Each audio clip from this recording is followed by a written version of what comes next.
Hey guys, it's Marksman and welcome to the next video on advanced music theory and harmony. So in this video, we're going to break out of writing boring chord progressions in just major and minor. We're going to learn how to write in the diatonic modes, which will help us unlock so much more musical potential, so much more emotion. We're also going to discuss one of my favorite scales, the harmonic minor, which is super cool as well. And in addition to this, how we can borrow chords from related keys to add some unexpected directions, because if you're just writing in one key, then the chords are going to be kind of predictable, but then you can throw a curveball in there, which people won't expect. So it's going to be very exciting. However, if you haven't seen the previous videos on music theory and you don't know how to write basic chord progressions or even what the major and minor scales are, I'd highly recommend you check those out first, because this is a little bit more advanced. Please do remember to like and subscribe, it really helps me out. I'm also going to include a free cheat sheet that you can download so you can refer to that whenever you want, frame it on your wall, whatever you want to do, which will run you through how to write these advanced chord progressions and scales. But without further ado, let's jump right into the video. So now let's talk about the next level, diatonic modes. As I mentioned in the earlier part of the video, I said every major scale has a relative minor and every minor scale has a relative major. But I also mentioned that for every major scale, there are 7 relative other keys or modes, okay? I hinted at how we can create these, because if we know how to make the relative minor, then we also going to know how to make every relative mode. So again, let's jump back to C major, all the white notes starting on C. A minor was all the white notes starting on A. But what if we play all the white notes starting on D? Hint, hint. That's a completely different scale, or completely different mode it's called. This is called the Dorian Mode. And what's characteristic about the Dorian Mode? So it's basically the minor scale up to here, and then this note is raised or sharpened. Other than that, it's the minor scale. This would be the D minor scale. But rather than this note, we have this note is sharpened, which is really cool. And using the Dorian mode can create some really interesting harmonies and flavors, because if we're thinking about our scale of chords, anything that contains this 6th note, so obviously the 6th chord itself, which is diminished, it's not really that useful, but anything that contains this B here, or this 6th note, so think about 2 chord, rather than being diminished in the natural minor, like that, remember that in minor scale, the 2 chord is diminished, but actually, in the Dorian, we've got another minor chord. Then also this 4 chord here becomes major rather than minor. So it can give us some really interesting different styles of harmonies we can write with chord progressions, right? So we've got some completely different chords we can use now in the Dorian mode. So we now have this 2 chord, which has become useful because it's not diminished anymore. And then we have this 4 chord, which is now major instead of minor. So this can give us some really interesting different chord progressions we can write. So for example, if we have that 1-4-5 chord progression, so 1, 4, 5, it's completely different. And it makes our melodies really interesting with this different note here.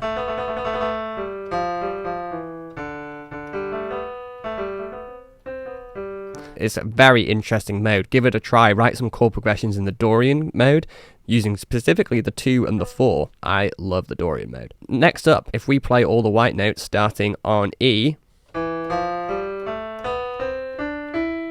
we get the Phrygian mode, which is one of my all-time favorite modes because it is so dark and mysterious. And it's basically the minor scale, but with this flattened second. So you can create some really nice, dark, heavy, mysterious stuff. It's what all metal is written in. They use that Phrygian, and Spanish flamenco uses variations of the Phrygian mode, but it's incredible. You can get some super dark stuff, like the 1, 2, 3 chord progression, super classic in Spanish flamenco. So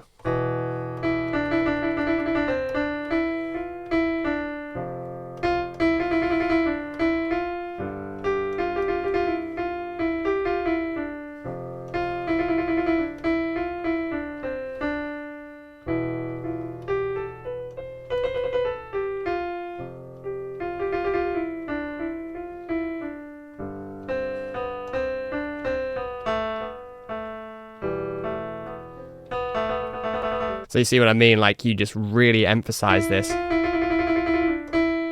note here. That's like the special note, the color note. It's so awesome. I absolutely love the Phrygian. If you want a really dark, heavy style, or like mysterious, go Phrygian. Works every time. All the white notes, starting on E. What I'm trying to get you to discover here is that everything is kind of relative, and you can see things in relation to the major and minor, but also everything's a sequence of intervals. So once you know the major scale, and you see things as sort of numbers rather than actual notes, so 1, 2, 3, 4, 5, 6, 7, 8, or in the minor scale, 1, 2, 3, 4, 5, 6, 7, 8. You can think of the other modes as basically versions of both of those scales, but with slightly different, like either sharpened or flattened degrees of that scale. So for example, with the Phrygian, if I were to take the A minor scale, as I mentioned, the thing which makes this Phrygian is the flattened second. So with the A minor, I could create the A Phrygian scale by flattening the second. This is the normal second. But, so this is now the A Phrygian.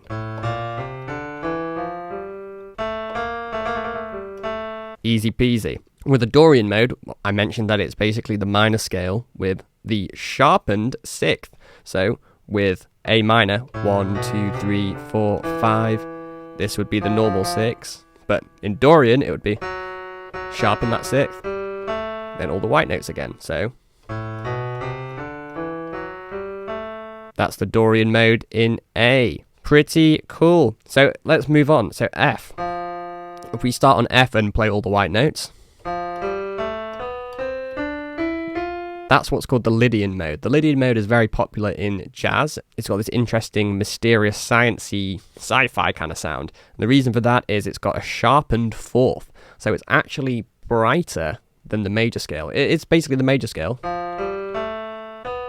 Then this note here is sharpened. So if we were to play that exact same thing in C major, but with C Lydian, it would sound like this. 1, 2, 3. This would be the normal 4. But we actually sharpen that. So this is C Lydian.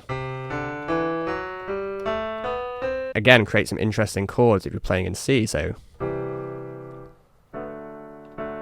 you get that major chord in the second, and this diminished chord in the fourth. So it creates just some seriously interesting different chords you can use by writing in a different mode, but also your melodies will be in a different mode, so it will sound interesting and unique. So basically what we're doing here, I'm hoping you're seeing this, is we're playing the major scale, so all of the white notes, but then we're just shifting our pattern of focus up 1 degree of the scale. So starting on C, playing all the white notes, I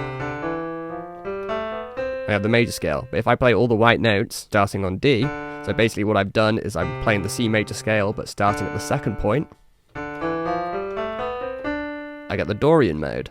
Then if I play it from the 3rd degree of the C major scale, so all the white notes, I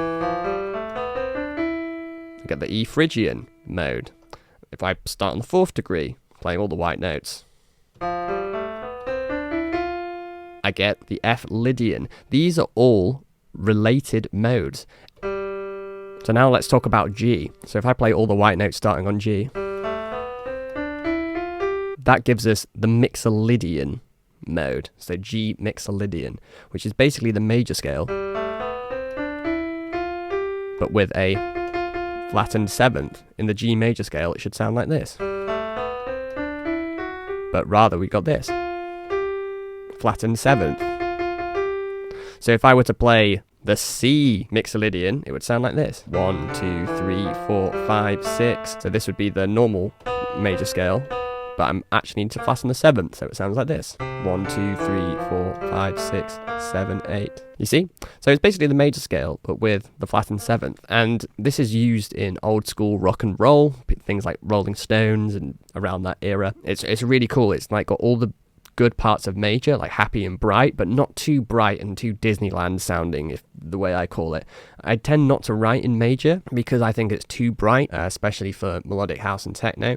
So if I do want to write something upbeat or bright, I'll use the Mixolydian because it's not too bright, but it's bright enough. All right, and then we already know what happens when we start with all the white notes starting on A. That gives us the A minor scale,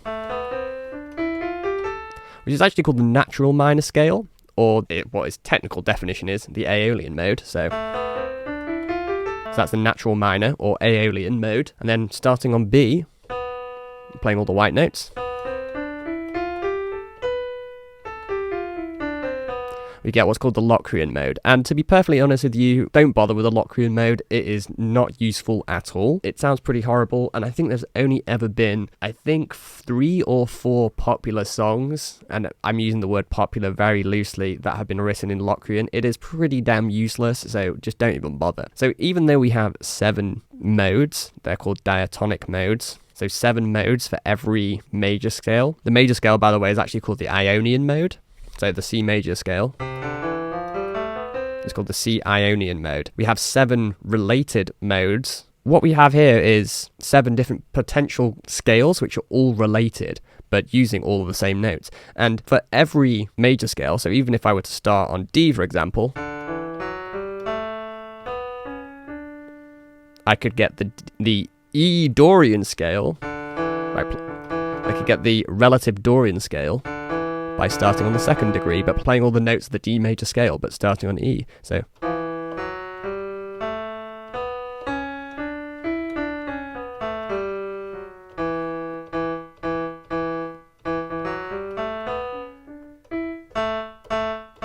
you recognize that song. It's Good Times by Chic. That's written in E Dorian. Also, another classic song written in Dorian is Boulevard of Broken Dreams by Green Day. So yeah, go try out the modes. They're super useful, and it can add some really nice harmonic flavor to your compositions. Let's talk about some other scales that we really need to know. These ones are really simple. These next two, we have the pentatonic. There's major and minor pentatonic. So if we have the major pentatonic, what we do is we just skip out 2 of the notes. So we only have 5 of them. So with the major pentatonic, you take 1, 2, 4, 5, and 6. 1, 2, 4, 5, 6. Which is also the same as all the black notes here. That's the major pentatonic scale. And the minor pentatonic, again, if we're using A minor, which is all the white notes still, it's 1, 3, 4, 5, 7. So. And the pentatonic scale is so damn useful if you're writing melodies, because if I take this chord progression again,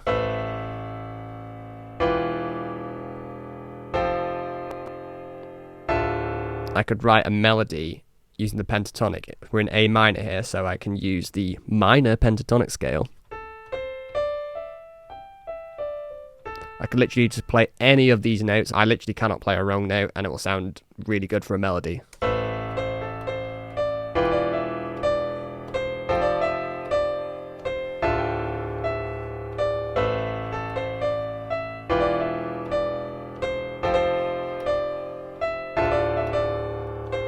Super easy. Like, if you're ever struggling, just use the pentatonic for your melodies. There's only 5 notes.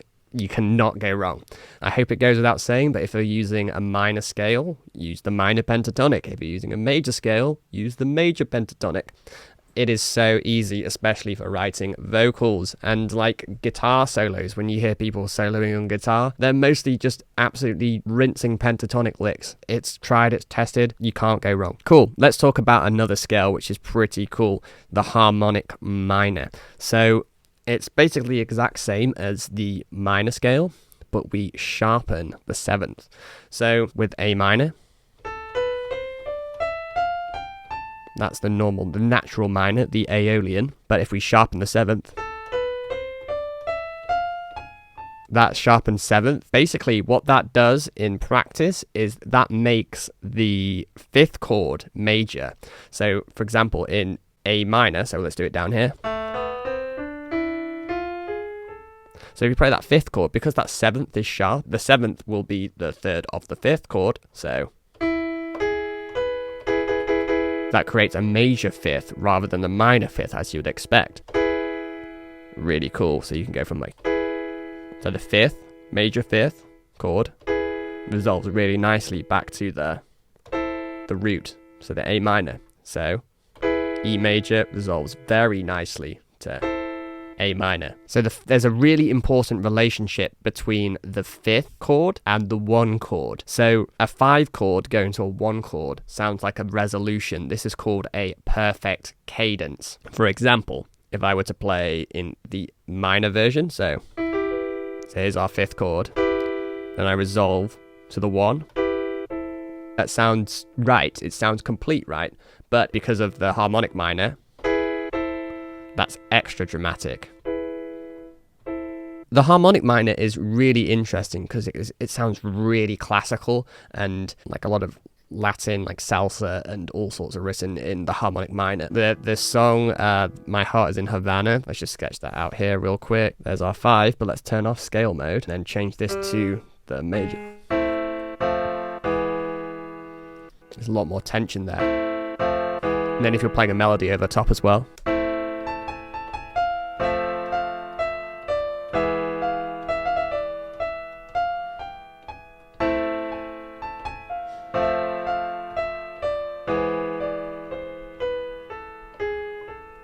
You get the idea. But yeah, using the harmonic minor is really cool for classical or Latin inspired harmonies. I love it because it makes that 5th chord major really, really cool. So what I was mentioning about that 1-5 relationship, or the 5-1 relationship, the perfect cadence, you can use this relationship to spice up your chord progressions because the 1-5 relationship is also relative, okay? So let's go back to that chord progression we had before. Here's our chord progression from before, but let's use the harmonic minor just to spice things up.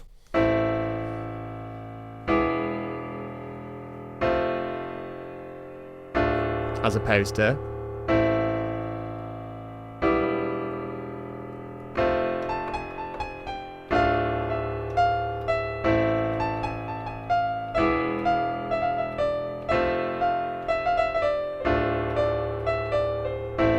and one thing you'll notice as well is what I'm doing here, because we're in A minor, which is, again, all the white notes, I'm doing little motifs, but focusing on that E Phrygian part there. The thing that made the Phrygian so special, I can jam in E Phrygian over A minor chords. Because they're related, it will sound right, but there's the focus on the Phrygian, right? So this very Phrygian sounding, right? But I can jam over A minor, so.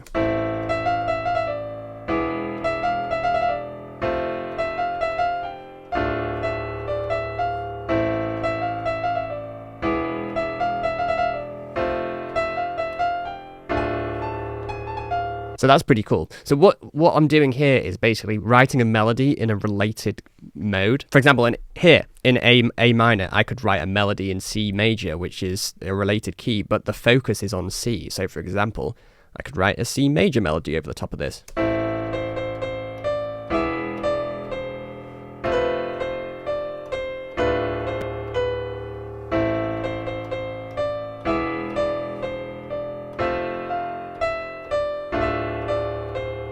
So everything is relative, you see, like I'm just choosing a different point to focus on, which is, in this case, I'm focusing on the major, the relative major, but it's in A minor, well, technically A harmonic minor. So you see, everything is all relative. And once you start realizing this, it becomes just so much easier to have fun. You know the rules? Keep it relative, baby. So anyway, back to this chord progression. I forgot what we were even talking about. Oh yeah, we were talking about the 5-1 relationship. So this chord progression here, 1, 5, 6, 4. But what we could do to spice this up is we could add in some passing chords to these next chords, okay? But the best one to do is the 5, and this is called secondary dominance, what we're going to do here. So basically, what is the 5 chord of this chord? Well, if it's G, so this is G, 5 away from G would be, in the same key, would be 1, 2, 3, 4, 5. So you could play a D chord. So in this minor key, that would be D minor. So we could maybe add in like a passing chord here, the D minor chord.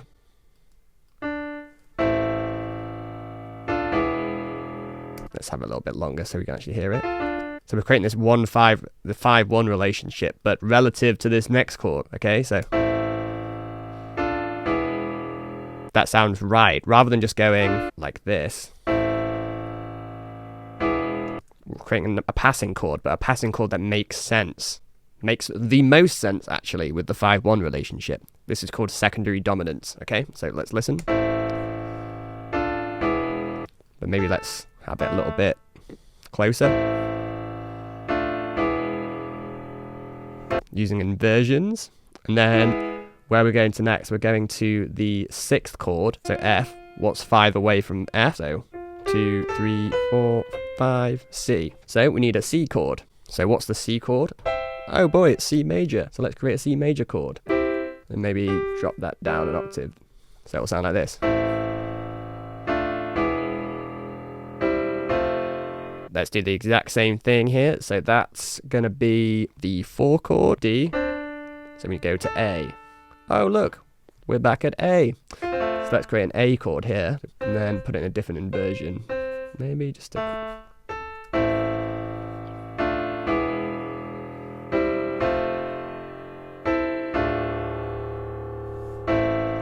And let's create different inversions here. This is already sounding so much more interesting than our previous chord progression.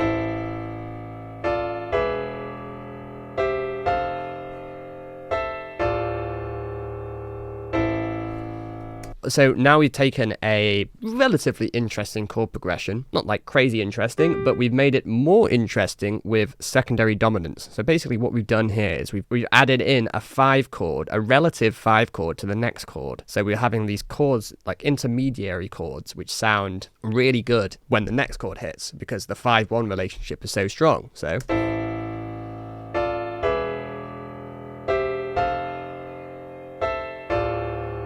And then for this one, we forgot the last chord, which is this one here. Classical harmonic feel, classical Latin feel.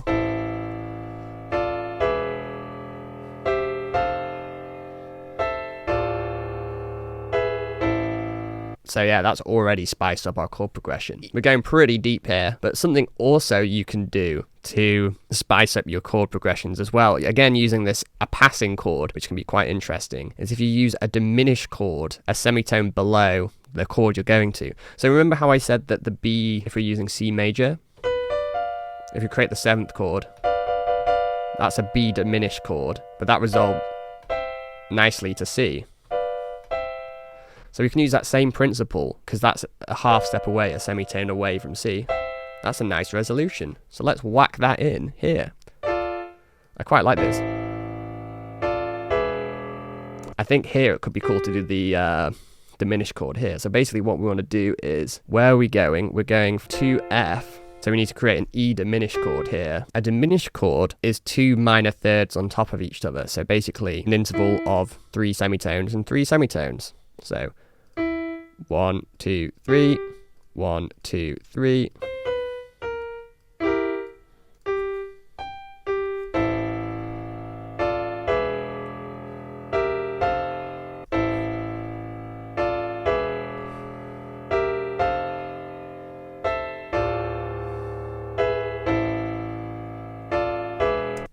That sounds pretty cool. And what we've done is we create this passing chord, a different passing chord. Rather than use secondary dominance, we've used a diminished chord. Create a nice transition here. But we've inverted this, because this is also inverted. So look, this goes up a semitone, this goes down a semitone, and this is the 5th. That's the reason why it works, is because here we have a leading note, here we have a note which needs to go down to resolve, and here we have the 5th note of that chord. So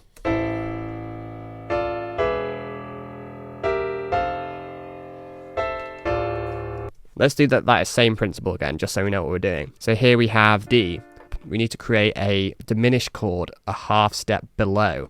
So that would be C sharp. So that would sound like this. So that's going to resolve nicely to D. So C sharp, E, and G. So we'll see what this sounds like. Maybe let's invert this so it goes like that.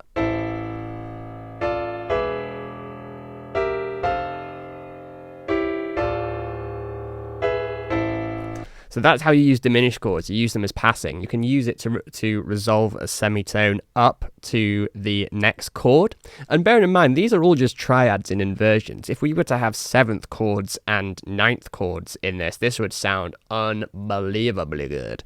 But this is just a super simple version, and you can use this principle, secondary dominance and diminished chords, to really spice up your chord progressions. And again, we're just playing something very simple, not really rhythmic at all. It's just super simple on the grid. If we add rhythm to this could sound sick. For example, in fact, let's just do that now. There we go.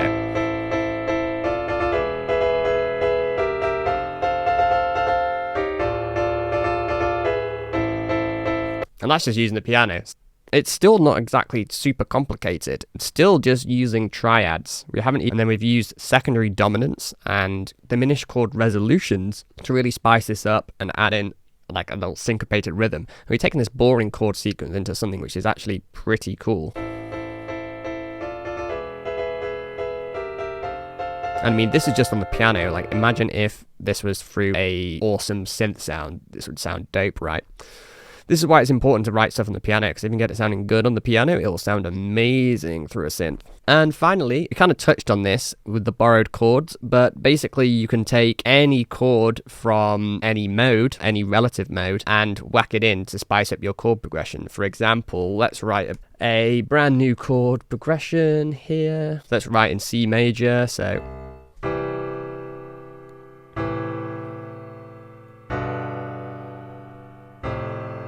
So let's borrow a chord from the minor scale, and so I need to turn scale mode off. Rather than have this as F major as it would be in C major, let's make it F minor. Why not?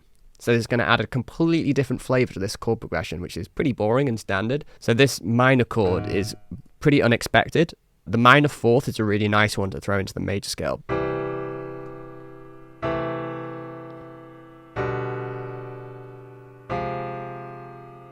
That's happy clappy, and then this is like quite sad and like, oh, it's not as happy as I thought it would be. If you borrowed a chord from a different mode.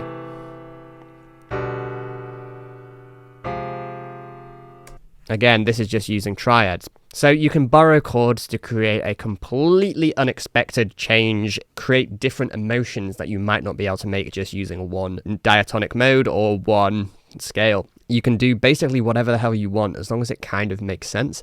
And once you start knowing the rules, you know when to bend them, when to break them. Because if you only write chord progressions in major or minor, then there's only so many emotions you can convey. But if you start writing in modes, if you start borrowing chords which aren't technically supposed to be in there, you can create completely different emotions that you would never be able to make normally.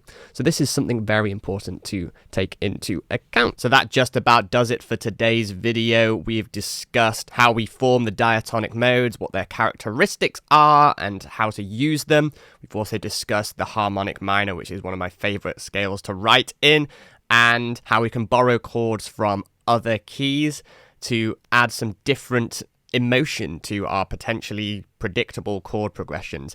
There's a lot of fun and potential you can do from this. In this video series, we've covered mostly harmony, which of course is very important. Harmony determines the emotions that your listener is going to get, but that's only one part of the spectrum. There is, of course, melody, which is potentially more important than harmony. If you don't have a good melody, then your track is going to fall flat on its face and no one's going to remember it. Melodies are what people remember.